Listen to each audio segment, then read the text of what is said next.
Email is one of the most powerful attack methods in the cyber criminals' arsenal, simply because so many people depend on email in their daily lives.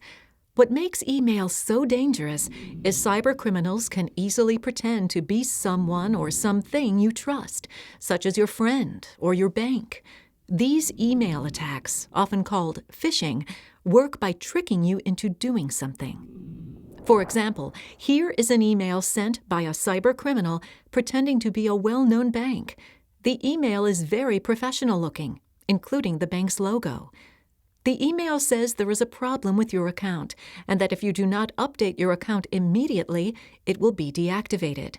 It then requires you to click on a link and log in to the website.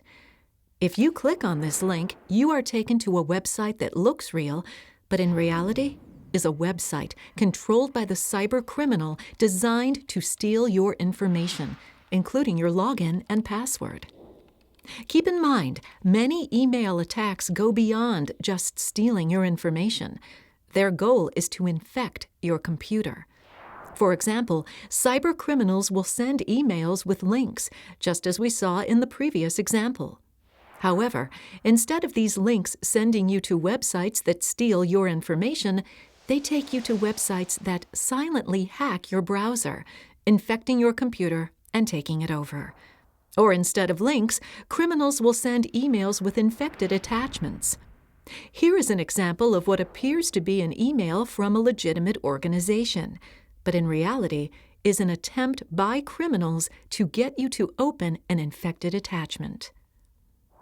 In addition to general phishing attacks, cybercriminals utilize a more targeted attack called spear phishing.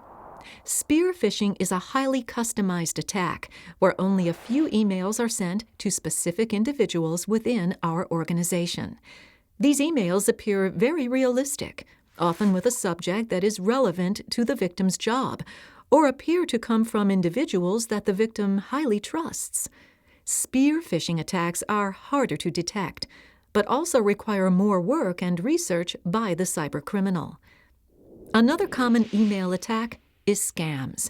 These are messages telling you that there are millions of dollars sitting in Africa waiting for you to recover, or that you won the lottery, even though you never entered it.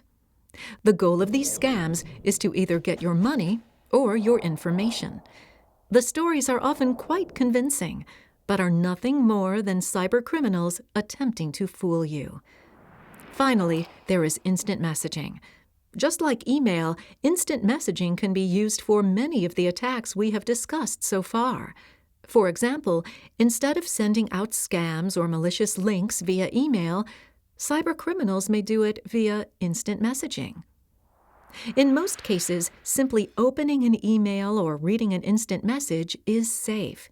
For most attacks to work, you have to do something after reading the message, such as opening the attachment, clicking on the link, or responding to the request for information.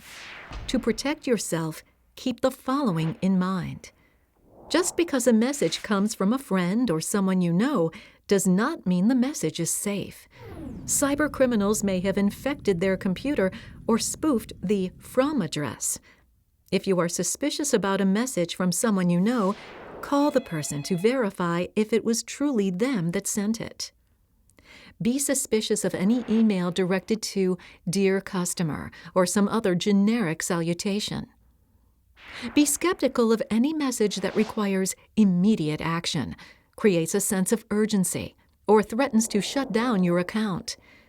Be suspicious of messages that claim to be from an official organization but have grammar or spelling mistakes. Most organizations have professional writers and do not make these mistakes. Before you click on a link, hover your mouse over it. This will display the true destination of where you would go. Confirm that the destination displayed matches the destination in the email and is going to the organization's legitimate website.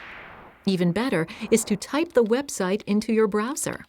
For example, if you get an email from your bank asking you to update your bank account, do not click on the link. Instead, type your bank's website in your browser, then log in to the website directly. Be careful with attachments. Only open attachments you were expecting. Cybercriminals can send you infected attachments that can potentially bypass your antivirus.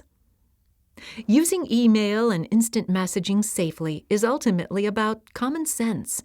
If a message sounds suspicious or too good to be true, it is most likely an attack. Simply delete the message. If you get a message and you are not sure if it is an attack, contact your help desk or information security team.